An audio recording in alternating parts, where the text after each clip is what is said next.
हालांकि जेडीयू तो बीजेपी के साथ गठबंधन पहले भी कर चुकी है और लंबे समय से सरकार में साथ में रहे हैं लोग, लेकिन आरजेडी लालू प्रसाद यादव की विचारधारा ऐसी नहीं रही है कि वो शिवसेना जैसे दल के साथ किसी तरह के गठजोड़ की बात करें। ये अचानक से जो मुलाकात हुई है, जबकि शिवसेना का ऐसा नहीं है कि वो यहां चुनाव लड़ने सीधे तौर पर आ रहे हैं, फिर भी अगर शिवसेना के नेता से मुलाकात होती है तो वाकई सवाल उठते हैं कि क्या भविष्य में शिवसेना के साथ रिश्ते बहुत मजबूत हो सकते हैं आरजेडी के। देखिए कात्यायन जी, जो आज आदित्य ठाकरे जी और तेजस्वी जी का मिलन हुआ, इससे भाजपा खेमे में बौखलाहट और बेचैनी स्पष्ट करता है कि जिस तरह से बिहार में हमने इनको सत्ता से बेदखल किया है, इनको इस बात का एहसास हो गया है कि आने वाले समय में 2024 से पहले जो हम लोग परिवर्तन के लिए और जो राष्ट्र स्तर पर ये अपने गांव में स्टेशनरी बिजनेस शुरू करके हर महीने 2 लाख कमा रहे हैं। आपके गांव में भी ये करना है तो फ्रीडम ऐप को अभी डाउनलोड कीजिए। विपक्ष की एका का अभियान चला रहे हैं माननीय मुख्यमंत्री श्री नीतीश कुमार जी के नेतृत्व में, वो और मजबूत होकर के उभरेगा। और आज स्पष्ट रूप से संकेत मिल गया कि बिहार जो परिवर्तन का आगाज किया है उसको 2024 में हम अंजाम तक पहुंचाने में सफल रहेंगे। लेकिन एक दिन की मुलाकात से सबसे बड़ी बात यह है, ये तो भविष्य में है। सवाल यह है विचारधारा कैसे मेल खाएगी। विचारधारा कैसे मेल खाएगी। देखिए एक दिन की, अब मैं आपको बता रहा हूं विचारधारा का जहां तक सवाल है, आपको पता है कि महाराष्ट्र में कांग्रेस, एनसीपी और शिवसेना तीनों मिलकर के सरकार चला रहे थे। ठीक है। और स्पष्ट रूप से वहां पर जिस तरह से भारतीय जनता पार्टी ने लोकतंत्र को लोकतंत्र में बदला और जिस तरह से लोकतंत्र को कलंकित किया, यह स्पष्ट रूप से लोगों को और देश के सामने आ गया। हमने जो महाराष्ट्र में इन्होंने कृत किया 4 दिन पहले की बात है, वो आप हमने बिहार में बात कर रहे हैं ना, भारतीय जनता पार्टी में थे तो सरकार के लिए गठजोड़ हुआ था। आप भूल रहे हैं कि 4 दिन पहले राहुल गांधी के बयान पर उद्धव ठाकरे का बयान आ गया कि मैं सहमत नहीं हूं। जो आदमी सावरकर को मानता हो और आप सावरकर के खिलाफ बोलेंगे, क्या विचारधारा है ये? वो शिवाजी और सावरकर को मानने वाले लोग हैं। देखिए आप तो सावरकर को गाली देते हैं कि देशद्रोही थे। कात्यायन जी, पहले जो मैं बात कह रहा हूं उसको कंक्लूड हो जाने दीजिए। सबसे बड़ी बात यह है कि जब महाराष्ट्र में इन्होंने सत्ता लोभ के माध्यम से परिवर्तन किया और हमने बिहार में भारतीय जनता पार्टी को विचारों के आधार पर सत्ता से बेदखल करके शब्दों में हेरफेर क्यों? से देश को शब्दों में हेरफेर क्यों? के खिलाफ, अगर वो सत्ता के लोभ में गए तो कहिए ना कि हमने सत्ता के लोभ में हेरफेर कर दिया। अगर उनके लिए ये प्रयोग है तो आपके लिए भी वही होगा ना। विचारों का आदान प्रदान है, विचार एक है और हम लोगों का लक्ष्य एक है। भाई जिनके साथ महाराष्ट्र में सरकार चल रही थी, उनका एक धड़ा टूटकर बीजेपी के साथ मिल गया, बीजेपी ने सरकार बनाई। यहां पर जेडीयू बीजेपी से अलग होकर आपके साथ सरकार बनाई, तो दोनों जगह बराबर होगा ना समीकरण। यहां भी ये प्रयोग करना चाह रहे थे, यहां भी कात्यायन जी ये प्रयोग करना चाह रहे थे भारतीय जनता पार्टी के लोग, लेकिन समय रहते माननीय नीतीश। अरे तो इसका जवाब दे दीजिए ना एजाज साहब। मैं तो कह रहा हूं कि क्या सरकार बचाने के लिए या सरकार बनाने के लिए आप शिवसेना के साथ समझौते को तैयार हैं ना? जितना बेचैनी आप शिवसेना के साथ समझौते के लिए तैयार हैं या नहीं? भाई पूरी तरह से जो चल रहा है महाराष्ट्र में अघाड़ी गठबंधन, महाराष्ट्र में आरजेडी नहीं है ना, मैं आरजेडी की बात कर रहा हूं। आप कह रहे हैं कि यहां पर सरकार को बीजेपी नुकसान पहुंचाना चाह रही थी, दल को तोड़ना चाहती थी। आप सरकार बचाने के लिए शिवसेना के साथ भविष्य में समझौते के लिए तैयार हैं? देखिए, सरकार बचाने का मामला नहीं है, मामला है कि एक बड़े दुश्मन को खत्म करना है और वो कहीं ना कहीं देश के युवाओं के साथ खिलवाड़। तो बड़े दुश्मन को खत्म करना है तो क्या छोटे दुश्मन के साथ? तो आप दुश्मन तो नहीं कहना चाह रहे शिवसेना को? भाजपा शासित राज्यों में जिस तरह से महिलाओं पर अत्याचार की घटनाओं में वृद्धि हो रही है, जिस तरह से विनोद शर्मा जी घटनाओं में वृद्धि, ठीक है। अब आप क्राइम पे चले गए, मैं अभी मुद्दे पर हूं।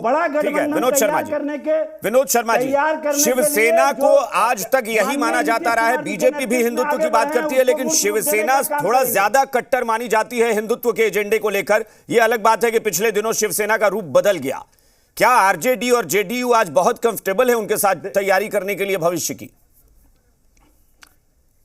देखिए कात्यायन जी, शिवसेना की जमीन खरी हुई थी गरीब बिहारियों की पिटाई के साथ। गरीब बिहारियों पर अत्याचार करके उसकी जमीन बनी थी और भाजपा के साथ कंट्रोल में आई थी। रुक जाइए ना, देखिए आपको डिस्टर्ब नहीं किए, बोलने दीजिए। तो अभी हमें देख के आश्चर्य हो रहा है कि बिहारियों की हक की बात करने वाले आदरणीय नीतीश कुमार जी और आदरणीय तेजस्वी यादव जी सवाल उड़ा रहे हैं बिहारियों को पीटने वाले को और उनको प्रोत्साहित कर रहे हैं। शिवसेना के जो आए हैं राजकुमार, वो परमिट लेने आए हैं बिहार से कि आप हल्ला मत कीजिए, फिर से बिहारियों की मैं पिटाई करूंगा और शुरू होगा, देखिएगा। वही जमीन है, जमीन खिसका दी भाजपा ने, उनको जवाब दे दिया कि अगर किसी के साथ पक्षपात करोगे तो सत्ता में के रहने लायक नहीं रहोगे। और ये बातें जो कर रहे हैं, लालू जी को भी लालू जी भाजपा ने बनाया था अच्छा समझ के, लेकिन गलत किए और अंजाम भुगत रहे हैं। नीतीश कुमार को नीतीश कुमार भाजपा ने बनाया। भाजपा सभी भी जो अच्छे होते हैं उनको मदद करती है, उनको सत्ता में लाती है, लेकिन गलत रास्ते पर जो जाते हैं उनको बेदखल करती है। वही हाल वहां शिवसेना का हुआ और बिहार में भी देखेंगे कि नीतीश कुमार जी बहुत जल्द इनके गिरफ्त से बाहर आएंगे और तेजस्वी यादव जी फिर से सड़कों पर गालियां देंगे, पलटू चाचा कहेंगे। वो समय बहुत नजदीक आ रहा है, भ्रम नहीं पाले। अगर हिम्मत है तो शिक्षक अभ्यर्थियों की बहाली करवा दे। नहीं, लेकिन अब शिवसेना के साथ समझौते के लिए तैयार है ना ये लोग, केवल बातें बनाते हैं। एक बिहार और महाराष्ट्र के बीच जो एक गैप बना हुआ था, बिहार और महाराष्ट्र के गैप को काटने की कोशिश हो रही है ये। ना बिहार गरीबियों की ये माला पहना रहे हैं, उनका स्वागत कर रहे हैं, गरीबों की पिटाई करने वालों का। और एक मिनट, एजाज साहब आप बिहार और उत्तर प्रदेश एजाज साहब आप रुकिए प्लीज, करते रहे हैं, उसका आज ये स्वागत कर रहे हैं। हाँ ठीक है, अनुप्रिया जी के पास पहले मैं चलूंगा, सबको शामिल करता हूं, फिर उसके बाद अनुप्रिया जी, क्या वाकई मतलब ये सारे सिद्धांत, सारी जो विचारधारा है वो बदल जाती है राजनीति में कि अचानक से फिर शिवसेना के उद्धव ठाकरे हैं, उनका गुट जो है, उनके बेटे आ जाते हैं, उनका स्वागत होता है और भविष्य के लिए तैयारी होती है कि हम एक्सपीरियंस जो है वो शेयर करने आए हैं, साझा करने आए हैं। तो क्या एक्सपीरियंस, उनका हिंदुत्व का एक्सपीरियंस या इनका? अभिषेक जी, अगर जब बात देश की सुरक्षा की हो, देश के लोकतंत्र की हो, और अगर देश का लोकतंत्र खतरे में है, देश के युवा बेरोजगार है, देश में महिलाएं सुरक्षित नहीं, गरीबी चरम सीमा पे है, और अगर उस परिदृश्य में अगर एकजुटता होती है तो इसमें हिंदू तत्व की बात आना बहुत ही, मुझे लगता है कि ऐसी नहीं बात होनी चाहिए। जब लोकतंत्र खतरे में है और लोकतंत्र बचाने की बात हो रही है, माननीय मुख्यमंत्री जी ने देश में जिस तरह की राजनीति हो रही है उसको तोड़ने के लिए, जब सामाजिक सरोकार यहाँ खत्म हो चुकी है, समाज में आपसी भेदभाव होना चालू हो गया है, लोग एक दूसरे से बात करने में कतरा है, धर्म की राजनीति देश में चल रही है, क्या देश को बचाना हमारा कर्तव्य नहीं है? क्यों धर्म की राजनीति शिवसेना नहीं करती रही है क्या? धर्म की राजनीति शिवसेना नहीं करती रही है क्या? ऐसे 50 उदाहरण मैं आपको गिना सकता हूं, जब जेडीयू हो, आरजेडी हो, इन नेताओं ने क्या नहीं बोला है शिवसेना के नेताओं को? धर्म की राजनीति क्या कुछ नहीं बोला होगा शिवसेना के नेताओं को? संविधान खतरे में हो, युवा बेरोजगार हो, और उस मुद्दे पर अगर माननीय मुख्यमंत्री जी देश में सब सारे विपक्षी को एकजुट करना चाह रहे हैं तो हमारे नहीं अनुप्रिया जी, इससे किसी को ऐतराज क्या हो सकता है? वो उनका अधिकार है कि विपक्ष को एकजुट करें। मेरा विचारधारा पर सवाल है। आप जिस धर्म की बात कर रही हैं, क्या शिवसेना धर्म की राजनीति नहीं करती रही है? क्या शिवसेना धर्म? विनोद शर्मा जी, विनोद जी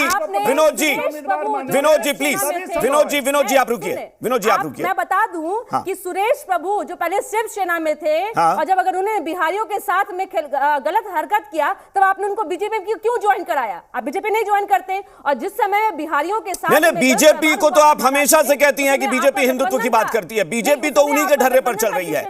मैं तो सवाल जेडीयू और आरजेडी से पूछ रहा हूं ना, तब माननीय मुख्यमंत्री आपकी विचारधारा बदल गई क्या? कि इस तरह की हरकत नहीं होनी चाहिए। अनुप्रिया जी, बीजेपी की विचारधारा वही थी जो शिवसेना की है। सवाल जेडीयू और आरजेडी पर है कि जो लोग कभी शिवसेना के नेताओं को गुंडा कहते थे, वो आज विचारधारा बदल चुके हैं क्या? ये सवाल है। मेरा एक ही सवाल है अभिषेक जी, मेरा एक ही सवाल है, अगर लोकतंत्र खतरे में, एक मिनट, एजाज साहब आ रहे हैं ना, रुकिए ना एक मिनट, थोड़ा पेशेंस रखिए। होता है एक राजनीतिक, नीतीश जी की कुर्सी खतरे में है। विनोद जी प्लीज, अनुप्रिया जी को पहले बोलने दीजिए। अनुप्रिया जी पहले आप अपनी बात पूरी करें। 24 में नहीं आ रहे हैं, आप ये जान लीजिए कि 24 में फिर से वह सरकार पूरे भारत में नहीं बनेगी, क्योंकि आपने सभी वर्गों को ठगा है। आपने 14 में जिन जिन वादों के साथ आप आए थे, जिन जिन आपने अपने मैनिफेस्टो में बातों को रखा था, किसी पे आपने काम नहीं किया है। मेरा छोटा सा सवाल है कि यानी बीजेपी को हटाने के लिए या बीजेपी को हराने के लिए, अनुप्रिया जी, मेरा सवाल बहुत छोटा है कि बीजेपी को हराने के लिए या बीजेपी को हटाने के लिए आप सैद्धांतिक तौर पर समझौते के लिए तैयार हैं, सिद्धांतों से समझौता हो सकता है, यही कहना है?